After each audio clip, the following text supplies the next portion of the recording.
Howdy folks, and welcome back to World of Tanks with the mighty Jingles. Today I'm going to be taking a look at one of the two American Tier 6 tank destroyers, the M36 Jackson. Nowhere near as popular as the other Tier 6 American tank destroyer, the M18 Hellcat. And we're going to find out why. Now, I need to make it clear that the Jackson is not a bad machine. In fact, it's actually a pretty damn good machine. The Jackson's single biggest problem, however, is that it sits right next to that. The M18 Hellcat, which is just fantastic in almost every respect, and superior in almost every respect to the Jackson. The Hellcat is fast, it is manoeuvrable, it's got a devastating 90mm gun. What does the Jackson bring to the table that the Hellcat doesn't? Well, it's nowhere near as fast as the Hellcat. The Hellcat will do 72 km per hour and has a 460 horsepower engine while weighing only 20 tons. The Jackson weighs nearly 30 tons, has a 420 horsepower engine and can only do 42 km per hour. It also has the same mind-numbingly slow turret traverse as the Hellcat, 16 degrees per second. The turret on both of these machines rotates very, very, very slowly. Although it seems kind of churlish to complain about that, because the fact that they're both tank destroyers that actually have a turret in the first place kind of compensates for that. So the Jackson has more or less the same gun, and nowhere near the blistering speed of the Hellcat. So what does it get that the Hellcat doesn't? Well, if we have a look at the numbers, the Hellcat, which has hull armour of 13mm all around, whereas the Jackson has 25 at the sides and rear, which is still pretty terrible, let's not get carried away, but it has 114mm of armour at the front. So, on paper at least, it looks as if this is the trade-off. If you want speed and mobility with a hard-hitting gun, you go for the Hellcat. If you want, and let's not forget, 42 km per hour is by no means slow. This thing is quicker than the British Tier 10 and 9 medium tanks. It's not as fast as the 72 km per hour that you can get on the Hellcat, but it's not slow. And the trade-off is, you get 114mm of armour at the front. Except you don't. These numbers tell lies. So we're going to open up Tank Inspector and show you why you get cheated if you think you're going to get an armoured tank destroyer if you go for the Jackson. So, the M36 Jackson in Tank Inspector, and we're going to flash up the collision model and show you exactly why anybody who thinks they're going to get a tank destroyer with 114mm of frontal armour at Tier 6 when they get a Jackson is just being deceived by the stats of the machine in the World of Tanks garage. It does have 114mm of frontal armour, but it's only here on the lower glacis. The upper glacis is 60mm thick, which is better than the 13mm of the Hellcat, but it's not the 114mm that everybody thinks they're getting when they look at the stats of this machine in the garage.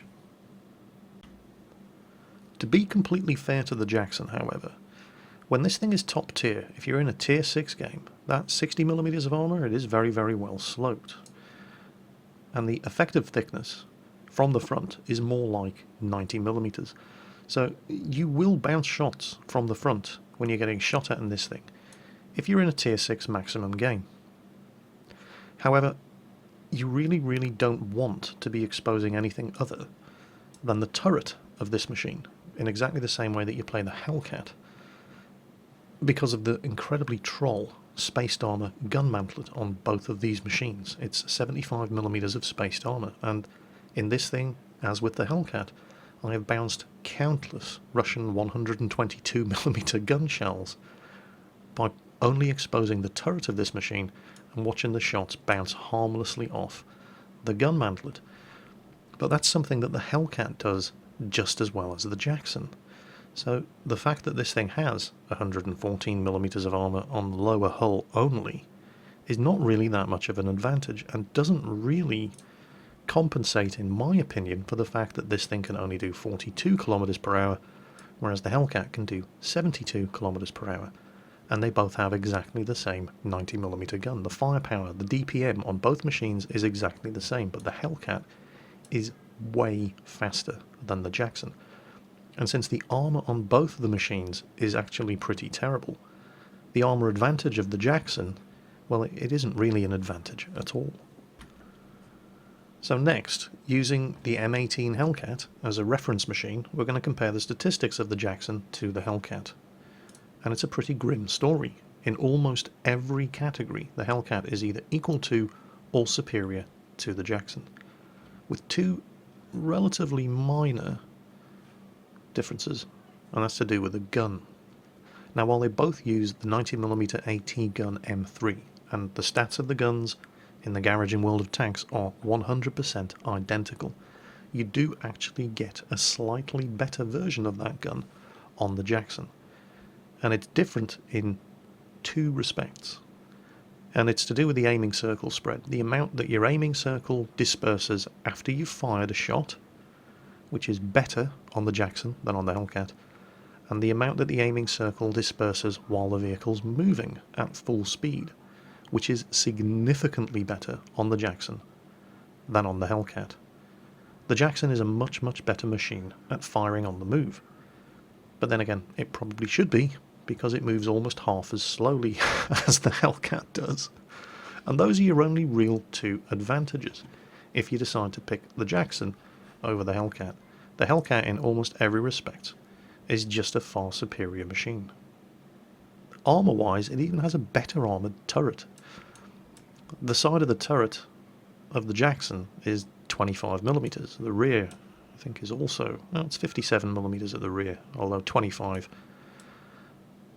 here and here. The Hellcat actually has a better armoured turret, and when you consider that you're in a tank destroyer, side 31mm, the difference is, I mean, it's still bad. 44 there, 31 here, but it is better armoured, which is kind of hilarious when you consider that the main selling point of the Jackson is that it's a better armoured tank destroyer than the Hellcat, and that's only true of the hull. And the hull is a part of both of these machines that you should, wherever possible, never be exposing to return fire. You should only really be exposing your turret. And the Hellcat has a better armoured turret, and it's a faster machine. So you might be asking yourself, well, what the hell's the point in getting a Jackson when I could be getting a Hellcat? And that's a bloody good question. And that's a question I don't really have a good answer for. And yet at the same time, this is not a bad tank destroyer. This is a very, very good tank destroyer. It just suffers badly by comparison to its main competitor, the M18 Hellcat. And comparisons between the two machines are pretty much inevitable. They are both turreted American Tier 6 tank destroyers with 90mm guns, and that's the Jackson's biggest problem. Not that there's anything wrong with the Jackson, because there really isn't. But the Jackson's biggest problem is that the Hellcat exists, and it's constantly being compared to it. And in comparison, it doesn't look that good. But it is a good machine. It will do 42 kilometers per hour, which is not slow. It's faster than the British Tier 9 and 10 medium tanks. It's just nowhere near as blisteringly fast as the Hellcat. The gun is exactly the same. It has the same damage per minute as the Hellcat. In fact, when it comes to shot dispersion after firing and firing on the move, this gun is significantly better on the Jackson than on the Hellcat. The hull armour, which is actually, despite what it says, here in the garage, absolutely nothing to get excited about. When this thing is top tier, the frontal hull armour can, will and does bounce shots. If you get this thing caught in the open and you can't go hull down, you can survive hits in a way that the Hellcat absolutely 100% cannot do. It is a good machine. It just doesn't look very good compared to the Hellcat. So why would you want to choose a Jackson over a Hellcat? Let's have a look at the tech tree. And there we are at Tier 6, you've got the Hellcat, you've got the Jackson. Now, to get to the Hellcat, you go via the T49, which is a vastly more popular machine than the Wolverine. But from the Wolverine, you can choose whether or not you want to go to the Jackson or the Hellcat.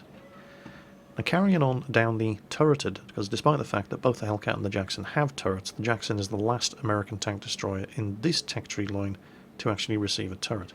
The Jackson is technically one of the non-turreted American tank destroyers.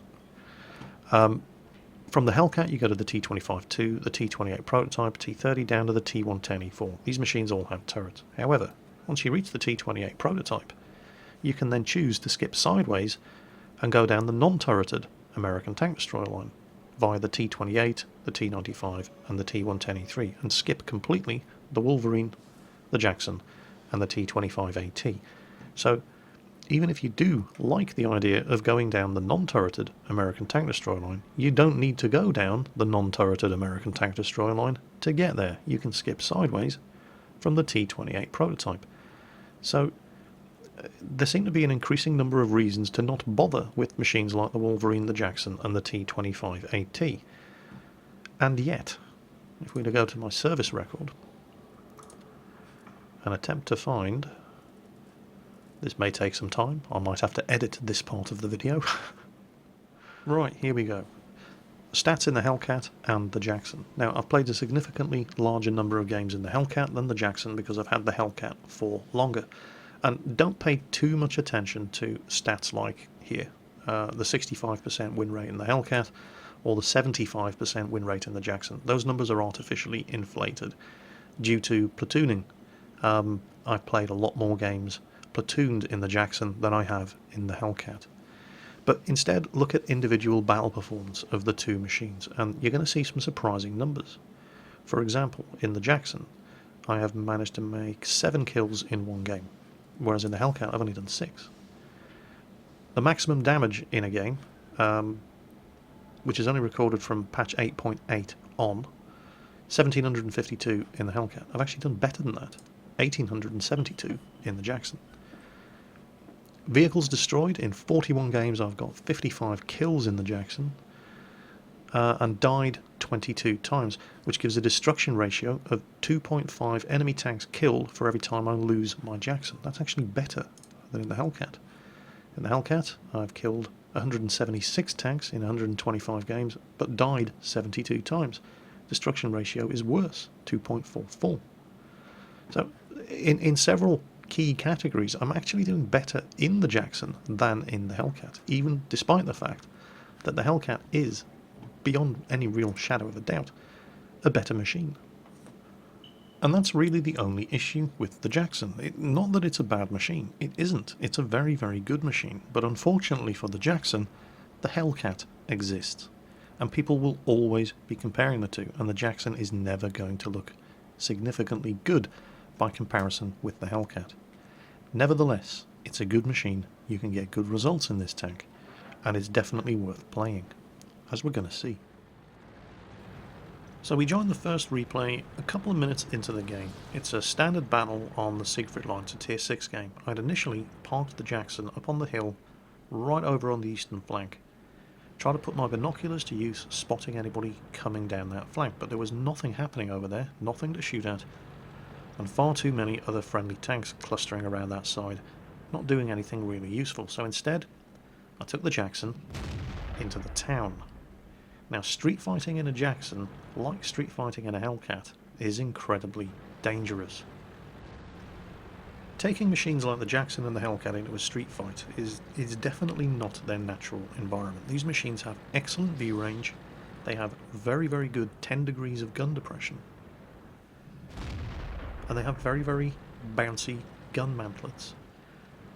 And there are relatively few opportunities in a street fight where you can take advantage of that. You certainly can't take advantage of the superior view range, and there aren't as many opportunities where you can get these things hull down, exposing only your turret, and work the tank that way. So getting this thing into a street fight, you really, really need to be careful. Try to advance behind your heavy tanks. Scavenge one-shot kills from tanks that the heavies have softened up for you. Of course, that's easier said than done. You really do need to take advantage of other tanks doing the majority of the work for you, or at least taking the majority of the hits for you. Because with only 590 health, remember at tier 6 there are an awful lot of guns out there that can severely ruin your day in just one hit. Something that this full health M6 in front of me, who I'm unsuccessfully trying to back up, is about to discover the hard way. SU-100Y takes half his health off, and then I pop out, and oh shit, it's a KV-2. Choice of 2 targets that a KV-2 can one-shot kill, and luckily for me, he went for the M6. So while Yuri and Ivan are having a good laugh over the demise of Joe M6 there, I'm getting myself tucked into the corner, and I have absolutely no interest whatsoever in showing the front of this thing to an SU-100Y and a KV-2. Back up momentarily, just in case anybody has taken advantage of the fact that I was spotted and is trying to get shots at me from that side street. Then I pop up, take a speculative shot at the last known location of the SU-100Y, and then, yeah, T-34-85, who may be coming around to take a shot at me, and I did spot a Nashorn over there as well. Now the SU-100Y didn't take a poke at me when I chanced that corner, so I take a bit of a chance, and there's the Nashorn. And the Nashorn then proceeds to fail to penetrate the front of the Jackson 2 shots out of 3. If I'd been doing this in a Hellcat, I would have taken significant damage. Now it's only fair to point out that that Nashorn was probably not fully upgraded. Judging by the damage that he did when he finally penetrated on his 3rd shot, he was probably only using the 75mm gun. But the 75mm gun has 150mm of penetration, and the spots where he hit and bounced, the armour is only 60mm thick. So that sloped armour is just good enough to save your ass in a tier 6 game, in a way that the Hellcat definitely wouldn't. And again, in the interests of transparency, I'm pretty sure that a Hellcat in that situation would also have come on top and killed the Nashorn, but it wouldn't have had 456 health remaining. And tanks on low health in World of Tanks are very, very inviting targets when the enemy team is on the back foot and they're looking for who to shoot at first. And I do find that if given the choice, people would rather take a shot at a Hellcat than a Jackson. The Hellcat does have a fearsome reputation. It does command a lot of respect in World of Tanks. Rightfully so, it's an incredibly good machine. But you see a lot of them. There's something of a known quantity, and you don't see a lot of Jacksons. And people know what the Hellcat can do, and they know how easy it is to kill them, so they do tend to prioritise them. Meanwhile, I've guessed correctly where the artillery is going to be hiding, and I've loaded high explosive just for the occasion. Next up, it's a tier 6 platoon game on Muravanka, standard battle, and in this one I'm platooned up with a VK361H and a KV-1S, 2 tier 6 heavy tanks. And I think this is an ideal platoon composition for an M36 Jackson. You wouldn't really want to hang around with the heavy tanks in a Hellcat because you're throwing away the biggest strength of the Hellcat, the speed. In a Hellcat you want to be roaming around, rushing across the battlefield from crisis point to crisis point. You can't do that in a Jackson. You're just not fast enough. Sticking with the heavies in a Jackson, however, works really, really, really well. You've got the view range to spot the targets for them, they've got the armour and the health pool to take the hits for you, and it's a very, very effective combination. And right at the start you can see a Hellcat driver doing something that no Jackson driver ever managed to do, getting himself killed in the first minute of the game because he didn't have the sense to take his foot off the accelerator long enough to actually think about where he was going or what he was going to do when he got there. Something that you see Hellcat drivers doing over and over again, along with ELC AMX drivers and T49 drivers. Just because your machine can do 70 kilometers per hour doesn't mean you have to disengage your brain while driving forward at the start of a match. And yes, I'm sure that a lot of M36 Jackson drivers would be only too happy to get themselves pointlessly killed in the first minute of the game if they could also drive at 72 kilometers per hour. But they can't, so they don't. You don't have a choice but to play more cautiously in the Jackson because you're just not fast enough to be reckless in the way that a T49, ELC or Hellcat can. So with the initial rush of idiots successfully dealt with, it's time to push forward and counter-attack, and our 2 heavies do exactly that, while I stay well back in cover, giving them overwatch fire.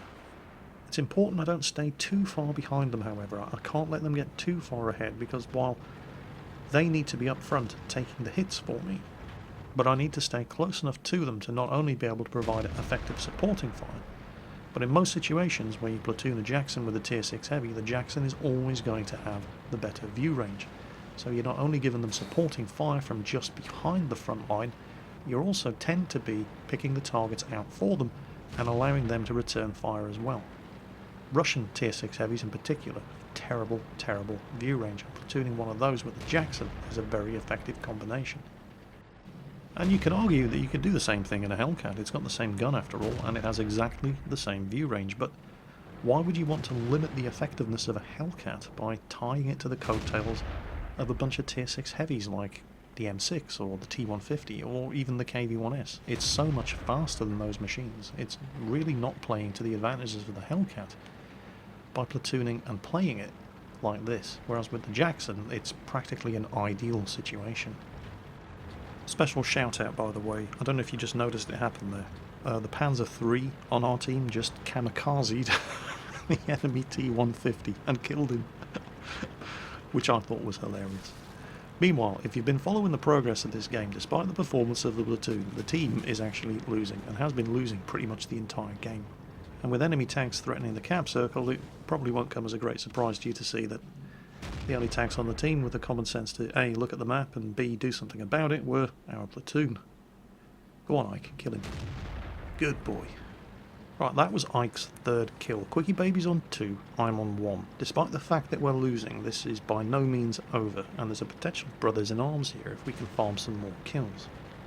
So I spot a KV-1. Unfortunately, a KV-1 also spots me. But this is not an ideal situation. The KV-1 can and is hurting me, and Ike and Quickie Baby don't have direct line of fire to him, so I decide to get the hell out of there. And that's when a wild Slug appears with his gun pointing right at me. I did not know it at the time, but killing that Slug was a very, very useful kill. He was actually the best player on the enemy team, and at that point had done 2,200 damage. Quickie Baby gets his third kill on the Electo, successfully resetting and eliminating any threat to the cap. I need one more kill, and we've got a brothers in arms. Unfortunately, for that to happen, we need a couple of things to occur. We need the enemy team to score some hits on the guys in the cap circle, so that we can actually get some damage in. Come on. Oh, god damn it, the KV-2 hit him first. But the 361H did manage to reset the cap, so that gives me some time to find and kill either the SG-100 or the Panzer IV. And there's the Panzer IV, and he's on 41 health. Unfortunately, I've got absolutely no clear line of fire to him, so let's get this thing up to top speed, and let's get this sucker in our sights. There he is. I just need to get him before those guys in the cap circle defend themselves, and bingo. 3 kills each, brothers in arms. We never did find the SG-100, unfortunately. The game ended to a cap, but the guys sitting in the cap circle did at least serve the purpose of drawing the 361H and the Panzer IV out into locations where we could spot them, find them, and kill them. This is the very, very first game I ever played in the Jackson. This is back in patch 8.5. We're on Live Oaks. It's a tier 7 match. I'm platooned with Zircon and Jedi, and they're both in Hellcats. So right from the start, it's going to be really, really hard to do well. I've had games with Zircon in his Hellcat where when I've got my first kill, 2 minutes into the game, he's already on a Top Gun. It's that hard to do well when you're playing with people like that in machines like a Hellcat. And right from the start of this game, my first in the Jackson had all the hallmarks of being a complete disaster. Special shout out, by the way, to our tier 7 heavy tank drivers, the IS, the T29, backed up by a KV-1S, who were the only ones to go into the town to the north. That IS driver in particular realised immediately what was happening. Note the Tigers doing absolutely nothing useful, barely 100 metres from the cap circle, and the overwhelming majority of the team who've gone around the south. And he immediately realised he had to play defensively in the town, and urged us down in the south to get our fingers out and push hard. He was going to play defensive and encourage the other guys who were with him, not that there's many of them, to also play defensive, and urged us to push, which is exactly what we needed to do. Unfortunately, I just couldn't do any damage. My shots just kept going low. First shot at the T25AT, missed. Second shot went low, blew his tracks off, no damage. Shot at the Tiger, went low, missed. Hit the hill in front of him. It was shaping up to be one of those really, really frustrating games. The team were doing well. They were pushing hard around to the south, but this gun just would not behave itself. 240 average damage with this gun. And it hits for 185? World of Tanks, why? The lowest possible damage roll you can get with this 90mm gun is 180. Right, so it wasn't exactly the lowest possible damage roll, but it wasn't far off. And it was just shaping up to be that kind of game. If not for the team, then for me. If you've been keeping track, I've fired this gun 5 times. I've hit the target and penetrated the target 3 times. And in those 3 penetrating and damaging hits, I have done less damage combined than this gun is capable of doing on average in 1 hit. And it wasn't going to get any better anytime soon. Oh look, a completely stock Tiger. Shot goes low. Didn't even hit him. And now he's a one-shot kill, and he's in cover. So, and sure, I'm laughing about it now, but believe me, I wasn't at the time. Oh, there we go. There's an easy 8. Spotted to the right flank, sitting out in the middle of the swamp for some unknown reason. So I pop up, I get the gun down, I get him in my sights. 45 damage. God damn it, what's going on? Oh, my blood was boiling at this point. 7 shots fired, 2 kills, and I've still barely done a fraction over the amount of damage that this gun's supposed to be able to do in 1 hit. Now, we're all on voice chat in the platoon, and I'm obviously pissing vinegar at this stage, and Sircon's just laughing his ass off at me, but it just kept happening. Watch this. I'm slowing this Tiger shot down. Here it comes. Here it comes. Wait for it, wait for it. What the actual f*** was that? That shot went through the Tiger. It went clean through the Tiger and hit the ground on the other side without doing any damage. I swear I could have fallen face first into a bucket full of tits in this game and still come out sucking my thumb. And then of course I reload. Another kill, 32 damage. Can we do it again? You bet your ass we can. Oh look, T29, 105 health. 4 kills, 390 damage done. Every single one of them a kill steal. Completely unintentional. You know, I want to do damage. I want to get lots of XP. I want to get lots of credits, but it just wasn't happening. Circumflexes, of course, sees the potential in this for much hilarity. And so we decide to see how many kills I can get while doing the least amount of damage possible. Of course, as luck would have it, my gun starts behaving itself. And I actually start doing damage as well. Now, there was a shot whizzed right over my turret there from the hill line. So there's something up there on the ridge, but we have no idea what it is. Unfortunately, our cap, despite the heroic efforts of the heavy tanks who actually went into the town, unlike that Tiger sitting up there at D4 who's no use to the team alive and hasn't moved from that spot the entire game, we could still lose to a cap at this point.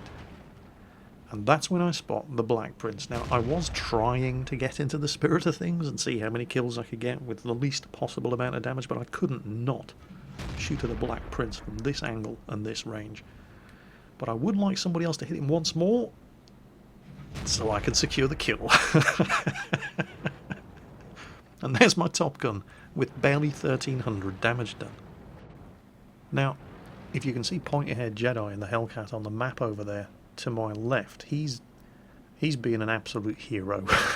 He is literally trolling these 2 tanks into shooting at him, because you can see I'm on the flank with an opportunity to come up here and score some more low health kills. And there's the IS, and he's on chat right now going, yeah, if you could kill this guy now, that would be lovely. Yeah, I'm almost there. Yeah, now would be good. He's gonna shoot me. Come on, Jingles. Any time now would be fantastic. Yeah, just give me a minute. No, not a minute. Now. Kill secured. Yep, that's 7 kills with a shockingly low 1300 damage done. This could easily have been a Radley Walters medal game. Unfortunately, we had an M6 heavy tank sitting in the cap circle farming himself some loser points, and that is what brought this game to a close before we could finish off the 2 remaining enemy tanks. But wait until you see the scores. Yep, that's how easy it is to get a mastery badge in a Jackson. Nobody plays Jacksons. You've got to do amazingly well to get the Ace Tanker badge in the Hellcat, because there are so many Hellcats around. It's shockingly easy to get the Ace Tanker badge in the M36 Jackson. And look at that, this is just embarrassing. 1300 damage done, 7 kills. Look at circumflexes. 3000 damage done, nearly 3200. Number of kills, 0 points. Kill stealing like a boss. Although, you know, to be completely fair, I did do almost 2000 spotting damage as well. But, you know, my first game in the Jackson. 7 kills, damage done, nothing. But that's enough of me. Let's have a look at somebody having a victory that they actually deserve in the M36. This is Big Fella's dad, and he's driving his M36 in a Tier 6 match on Serene Coast. Initially, he's going to head north. He's going to work that northern corner using the 10 degrees of gun depression on this thing and the bouncy turret front, and it's a good place to put this machine, certainly on this map. Unfortunately, things aren't quite going to work out the way he hopes. Big Fella's dad has the gross misfortune to be saddled with a team that is thoroughly incompetent, a team so hopelessly useless that they couldn't organise a piss-up in a brewery, an orgasm in a brothel, a team that is about as much use as a solar-powered flashlight or tits on a fish. A team so monumentally inept that even with the aid of labelled diagrams would be hard-pressed to tell the difference between their own arses and their elbows. In fact, I would even go so far as to suggest that even with the benefit of a map, a flashlight, and verbal instructions delivered in words of no more than 1 syllable, this team still couldn't find its own arse in the dark. Yeah, his team was pretty bad. Take a look at the map. Down in the southeastern corner of the map on the peninsula, we've got 2 Hellcats and a Cromwell versus a pair of KV-1Ss and a Panzer III. Well, we did. We've just lost one of the Hellcats and the Cromwell, and the other Hellcat starts yelling for help, as well he should. Big Fella's dad, only person on his team to pay any attention, immediately starts heading back to confront the threat. Artillery, realising the mortal danger that it's in from the threat to the flank, leaps into action and does absolutely nothing about it. It's only a matter of time before we lose that Hellcat, and then we're going to lose the artillery, and then Big Fella's dad is going to find himself alone against all of those Tier 6s. Meanwhile, the rest of the team have made it to the enemy cap, but they're being fought to a standstill over there as well. There goes the Bishop. We've lost the Hellcat. The SU-8 looks like he's lost the will to live. He's not trying to save himself, he's just sitting there. So, not an ideal situation. Big Fella's dad digs in, prepares to sell his life dearly. He can at least use the SU-8 to spot any tanks that come around. As long as he doesn't get spotted... Oh crap. He's been spotted. It just keeps getting worse. The Panzer III, of course, immediately starts shooting at the SU-8, and by some miracle misses him. And that's good news, not because the SU-8 is actually going to do any damage to anything, no of course not. But while the SU-8 is alive, these guys are all shooting at him, and not at Big Fella's dad. Now he has a very, very limited supply of premium ammunition that he saves for emergencies, and I think this qualifies as an emergency, so he's using it to shoot at the front of these 2 Tier 6 heavies. He is actually in a pretty strong position here. He can go hull down, and these guys do not seem to know where he is. You can see the way the turrets are casting around there looking for targets, and it's going to take them some time to actually spot him. Time that he can use to start whittling these odds down in his favour, despite the fact that he is actually losing 3-9. And that's the first time they return fire at him. He's got his last round of premium ammo. He finishes off the M6. He's got one round of APCR left to deal with the KV-1S. Oh, and it bounces. So he's down to regular ammunition. And while he's looking around to try to reacquire that KV-1S, another one appears. T-49 has moved down to attempt to support him, but T-49 against KV-1S? Well, again, at the very least, while they're busy killing the T-49, they're not shooting big fella's dad. He gets another hit in on the KV-1S. Artillery misses him. They definitely know he's here. He can beat the KV-1S's reload. No problem. Gets his third kill. And oh shit, there's the other KV-1S who narrowly misses him. Now he's got between 12 and 15 seconds, depending on this guy's equipment and crew skill, to get the hell out of there. The two tank destroyers on the team, the Marder 38T and the Wolverine, have come down and they're putting shots into that KV-1S. So he keeps going. Remember, this thing may not be a Hellcat, but it is not slow. He gets around behind him, takes his time, finishes him off.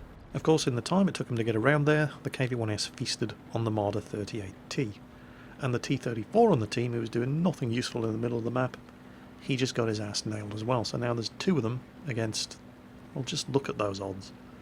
The Wolverine manages to kill a flak bus. And while big fella's dad is rushing to meet up with a Wolverine so the two of them can go back to back, a wild Hetzer appears. And he does get a good hit into him. Luckily, the Hetzer is not using the 105mm howitzer. Well, that could have been bad. Artillery gets in on the deal as well. He manages to two-shot kill the Hetzer, but he's hit. His viewports have been damaged, his tracks are damaged, he's lost a lot of health that he's going to need. Now, the Wolverine has been threatened by, that we know of, a Hellcat and a Jagdpanzer IV. There is another Hellcat up there somewhere as well. But again, as long as that Wolverine is alive and up in front, he is not only spotting targets for big fella's dad, but they're shooting at the Wolverine and not him. So he deals with one of the Hellcats. The Wolverine's taken a ferocious beating, and now he's dead. Now it's big fella's dad alone against 5 enemy tanks. And he's got a perfect shot at the Jagdpanzer IV, who misses him by a country mile. All he does, however, is blow his tracks off. He reloads, and unbelievably, that one bounces. He backs up, gets himself into a much, much better position, only showing his turret, and a Hellcat on his flank. Can he not get a break? He's a one-shot kill for the Hellcat now. And then he sets him on fire. Well, that was a spot of luck. I mean, you know, there's luck and then there's luck. And that was undeniably lucky. But the situation he was in, he's been shot at from the front by a Jagdpanzer IV. 2 enemy artillery were shooting at him. A Hellcat popped up on his flank. He still had the presence of mind to pull back so that he could engage the Hellcat while not being shot at by the Jagdpanzer IV. But he should have died there. The Hellcat caught him blind in the flank. The Hellcat knew, even if big fella's dad put a shot into him, he was still going to reload before him and finish him off. And that, boys and girls, is why you always carry a fire extinguisher. Because big fella's dad didn't just get lucky that he set the Hellcat on fire, he also got lucky that the Hellcat driver was too cheap to spend 3,000 credits on a piece of consumable equipment that would have won him the game. And that, boys and girls, is why you always pack a fire extinguisher. So, big fella's dad has just collected one of the hardest earned Radley Walters medals I think I've ever seen anybody earn in a game. But there's still 3 enemy tanks to kill, and he has on very, very low health. Any one of them can kill him in one shot, and that's when he spots the Hummel. The Jackson's 370-metre view range coming into play there. Unfortunately, the Hummel also spots him because, and you're not going to believe this, the Hummel, which is an artillery piece and isn't supposed to spot its own targets, actually has 390 metres of view range. Yes, I know, it's ridiculous. Now, you'll note that neither the BDR nor the SU-5 took a shot at him there. Now, that could mean a couple of things. They may be AFK. Well, the BDR may be AFK. Nobody's seen the BDR since the start of the game, when a couple of fellas on big fella's dad's team rushed into the enemy base and spotted him still in the cap circle. The BDR is probably AFK. The SU-5 definitely isn't. Right? He's already scored a kill. But the fact remains that the Su-5 did not take a shot at Big Fella's dad while he was in that position, taking the time to put 2 shots into the Hummel. If the Su-5 could have fired at him, bear in mind it's a Tier 4 artillery, it loads, aims and fires a lot faster than Tier 6s, the Su-5 would have taken a shot at him, which may indicate that he was out of range. And if he didn't fire because he was out of range, well, that probably means he's around this side of the map. But, you know, it's a whole lot of ifs, buts and maybes. All you can do is react based on the best information that you have available to you. And after being spotted moving around the peninsula, he could also have been walking into an ambush if he'd continued to push round into the enemy base from the south. So instead, plenty of time, the Jackson can do 42 kilometers per hour. He's coming around the enemy base from this side. And it's at times like this when having Sixth Sense on the commander would be really, really useful, because even if you haven't spotted an enemy machine, you do get that warning, oh, there's the BDR. And he was AFK. Well, the BDR, even though he was AFK, will have spotted Big Fella's dad when he popped up to take the shot. You don't need Sixth Sense to warn you about that. But Sixth Sense is very, very useful when you're in this sort of situation, because even if you cannot see the enemy tanks, you get that light bulb pop up over your head to let you know that you're within visual range of somebody and they have spotted you. So it does give you some sort of idea of where to look when you're the last one on the team and you're driving around trying to find an enemy artillery that can one-shot kill you. There he is! He's just cowering in the cap circle. And his gun's pointing this way. Ah, gotcha. What a game. Look at that. That's a result anybody could be proud of. Ace Tanker, Pools Medal, his first ever Pools Medal, high caliber, Top Gun, Kolobanov's Medal, stood alone against 5 enemy tanks and won. And it's a measure of just how mind-bogglingly inept his team was in that match, that he came within a whisker of doing more damage than the next 6 highest damage-dealing members of his team combined. Big Fella's dad, well played. You, sir, are a legend among Jackson drivers. So, the M36 Jackson American Tier 6 tank destroyer. This machine really does not get the credit that it deserves. I genuinely think that tier for tier, this is one of the strongest tank destroyers in the game. In fact, the only significant problem that the Jackson has is nothing whatsoever to do with the Jackson. It's the fact that this pesky thing exists, the M18 Hellcat, which is infinitely sexier by comparison. And so the poor old Jackson never really gets a fair shake of the stick. And that's a real shame, because it is a very, very good machine. I didn't discover the joys of driving the Jackson until very, very late on. I'd actually made it as far down the turreted tank destroyer line as the T-30 before I got this thing as a sort of experiment, just to see what I'd been missing out on. And I had been missing out on quite a lot. In a lot of ways, I'm actually doing better in the Jackson than I am in the Hellcat. It can definitely hold its own. It's a very, very good Tier 6 tank destroyer. And I think if you get this thing, you may well be pleasantly surprised at how well it can perform, despite the fact that the Hellcat exists. As always, folks, take care on that battlefield, and I'll catch you next time.